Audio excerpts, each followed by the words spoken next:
Hello everyone, welcome to Shankar study academy. Friends, ये भारतीय राज्य व्यवस्था एवं शासन का ये पहला पार्ट भारत का संविधान विकास इसमें देखेंगे।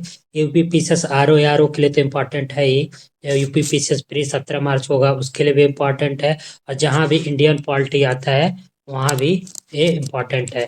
जो भी क्वेश्चन है, ये क्वेश्चन जो प्रीवियस ईयर यूपी पीसीएस का आया हुआ है उसके बेस पे इसमें शॉर्ट नोट्स बना करके आपके सामने प्रेजेंट कर रहे हैं। चलिए स्टार्ट करते हैं। 1861 में जो गवर्नर जनरल को 1861 में जो भारत भारत परिषद अधिनियम 1861 आया था, इसमें क्या हुआ था, गवर्नर जनरल को अध्यादेश जारी करने का मतलब वो पावर मिल गया था, शक्ति मिल गया था। विधान परिषद की बिना अनुमति से क्या हुआ था, गवर्नर जनरल को अध्यादेश जारी करने के लिए अनुमति मिल गया था। फिर हुआ था 1892 जो भारत परिषद अधिनियम था। इसमें क्या होता है, बहुत ज़्यादा इंपॉर्टेंट फ्रेंड्स, एग्जाम में आता है। 1892 में भारत परिषद अधिनियम, इसमें बजट पर बहस करने की शक्ति मिल गई थी। बजट पर बहस करने की शक्ति, जो विधान परिषद था उसको बजट पर बहस करने की शक्ति मिल गई थी, लेकिन मतदान करने का अधिकार नहीं था। ऐसे क्वेश्चन आएगा कि 1800 किस परिषद अधिनियम में मतलब बजट पर बहस करने की शक्ति मिली थी। 1892, 1861, 1909 ऐसे आएगा एग्जाम में। तो 1892 के भारत परिषद अधिनियम में बजट पर बहस करने की शक्ति मिली थी और मतदान का अधिकार नहीं था। ठीक है, बहस करने का था। फिर 1909 भारत परिषद अधिनियम, इसे मुसलमानों के लिए पृथक निर्वाचन के लिए व्यवस्था हो गया था। ठीक है, इसी में गांधी जी ने कहा था कि ये, इस पर गांधी जी ने इसका मतलब इस अधिनियम का विरोध किया था। ठीक है, 1919 में भारत सरकार अधिनियम आया था। इसको कहते हैं मार्ले मिंटो सुधार। इसको बोलते हैं मार्ले मिंटो सुधार। ठीक है, तो 1909 मार्ले भारत का जो सचिव था, सेक्रेटरी था, और मिंटो क्या था, भारत का गवर्नर जनरल था। तो 1900 भारत सरकार अधिनियम बहुत ज़्यादा इंपॉर्टेंट फ्रेंड्स।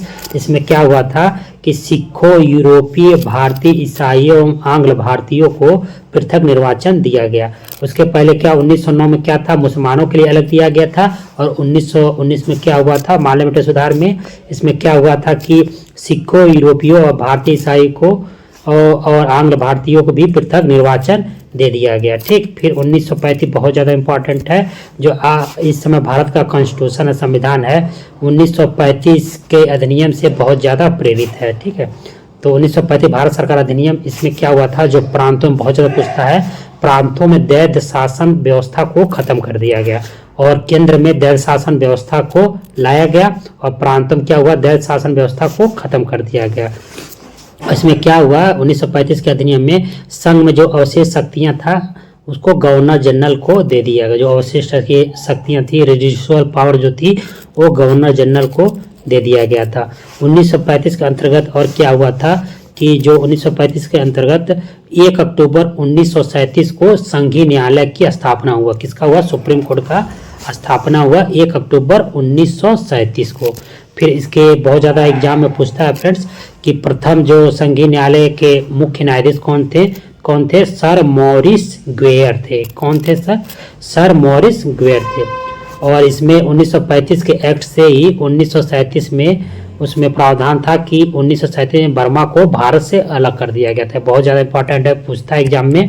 1937 में बर्मा को भारत से जो अलग कर दिया, बर्मा को क्या बोलते हैं, म्यांमार। ठीक है, म्यांमार बोलते हैं। ठीक, अब क्रिप्स मिशन जो है, क्रिप्स मिशन कब आया था, बहुत ज़्यादा पूछता है। तो 1942 में आया था। क्यों आया था, क्योंकि ये भारतीयों के दबाव पे आया था कि ये जो द्वितीय विश्व युद्ध उस समय चल रहा था, तो द्वितीय विश्व युद्ध का मतलब भारतीयों को सपोर्ट चाहिए था उसको। तो उसके लिए उसने झुंझुना एक देश पकड़ा दिया कि हम संविधान सभा, एक निर्वाचित संविधान सभा की निर्वाचन करेंगे। तो इसी के बेस पे संविधान सभा का निर्वाचन हुआ और संविधान का निर्माण करने के लिए इसने आगे की संस्तुति आगे बढ़ा दी। ठीक है, जो संविधान सभा था, संविधान सभा का बहुत ज़्यादा पूछता है। संविधान सभा की पहली बैठक 9 दिसंबर 1946 को हुआ। कब हुआ था संविधान सभा की पहली बैठक फ्रेंड्स, 9 दिसंबर 1946 को हुआ था। और पहला अस्थायी सदस्य कौन थे, डॉक्टर सच्चिदानंद सिन्हा। कौन थे, डॉक्टर सच्चिदानंद सिन्हा पहले थे। ठीक है, फिर उसके बाद ये प्रथम बैठक थी। फिर उसके बाद सेकेंड वही बैठक हुई 11 दिसंबर 1946 को हुआ। फिर उसके बाद क्या हुआ कि राजेंद्र प्रसाद निर्विरोध क्या हुए, राजेंद्र प्रसाद निर्विरोध चुने गए संविधान सभा के अध्यक्ष चुने गए। राजेंद्र प्रसाद निर्विरोध संविधान सभा के अध्यक्ष चुने गए। तो संविधान सभा जो थी, संविधान सभा में कुल कितने महिलाएं थी? कुल 15 महिलाएं थी। संविधान सभा में कुल कितने महिलाएं थी फ्रेंड्स? 15 महिलाएं थी। और इसका निर्माण कितने टाइम में हुआ था, कितने समय तक? बहुत ज़्यादा इंपॉर्टेंट है। तो 2 वर्ष 11 माह और 18 दिन में संविधान सभा का निर्माण कब हुआ था? 2 वर्ष 11 माह और 18 दिन में। टोटल कितने संविधान के अधिवेशन हुए थे? 11 अधिवेशन हुए थे। 165 दिन तक चला था अधिवेशन, ठीक है। 11 अधिवेशन हुए थे, 165 दिन तक चला था। जब संविधान सभा 13 दिसंबर 1946 को एकदम प्रॉपर शुरू हुआ, कब शुरू हुआ? 13 दिसंबर 1946 को शुरू हुआ। उसमें उद्देश्य प्रस्ताव किसने दिया था? जवाहरलाल नेहरू ने। उद्देश्य का प्रस्तावना किसने दिया था? तो जवाहरलाल नेहरू जो उद्देश्य का प्रस्तावना दिया था, इस पर बहस हो करके फिर 22 जनवरी 1947 को इसमें कुछ संशोधनों के साथ क्या हुआ था? पारित हुआ गया था 22 जनवरी 1947 को। यही उद्देश्य को प्रस्तावना का आधार माना गया था, ठीक है फ्रेंड्स।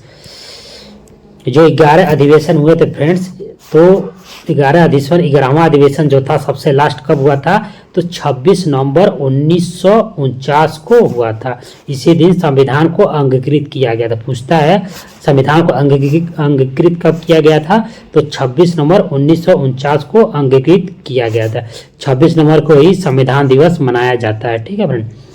फिर 22 जनवरी 1950 को पूर्णतः संविधान, 24 जनवरी को 1950 को पूर्णतः संविधान लागू हो गया था। 24 जनवरी के सभी जो संविधान के सदस्य थे सभी ने हस्ताक्षर किया था। बहुत बार पूछता है BR अम्बेडकर जो है पूर्वी बंगाल, जो अब इस समय बांग्लादेश में पड़ता है, 1946 को संविधान सभा के लिए निर्वाचित हुए थे। बाद में क्या हुआ कि पाकिस्तान में चला गया 1947 में। तो क्या हुआ को अम्बेडकर को बम्बई प्रेसिडेंसी के पूना संसदीय क्षेत्र से उपचुनाव हुआ था, ठीक है। उपचुनाव हुआ था, उसमें BR अम्बेडकर चुना गया था।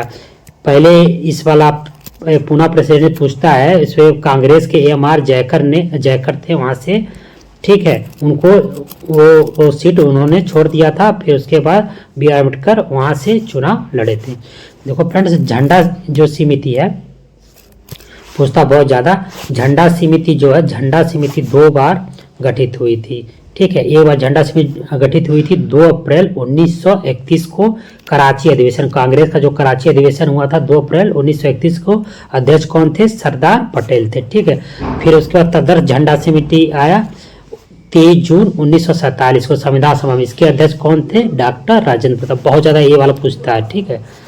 जब ज़्यादा डीप में जाएगा तब ये वाला पूछेगा। तदर्थ झंडा समिति कौन थे? 23 जनवरी 1947 को इसका गठन हुआ था। अध्यक्ष कौन थे? डॉक्टर राजेंद्र प्रसाद, ठीक है। जो BR अम्बेडकर थे प्रारूप समिति की, बहुत ज़्यादा पूछता है। भीमराव अम्बेडकर जो थे प्रारूप समिति के अध्यक्ष थे, प्रारूप समिति के अध्यक्ष थे। और इसमें कुछ अम्बेडकर को छोड़कर अन्य 6 सदस्य थे। ये भी बहुत ज़्यादा फ्रेंड्स एग्जाम में पूछता है। कौन कौन था? KM मुंशी थे, ठीक। N गोपाल स्वामी अयंगर थे, ठीक। मोहम्मद सादुल्ला थे, अल्लादी कृष्ण स्वामी अय्यर थे, DP खेतान थे, ठीक है। DP खेतान थे और BL मित्रा थे। 6 हो गए, ठीक है।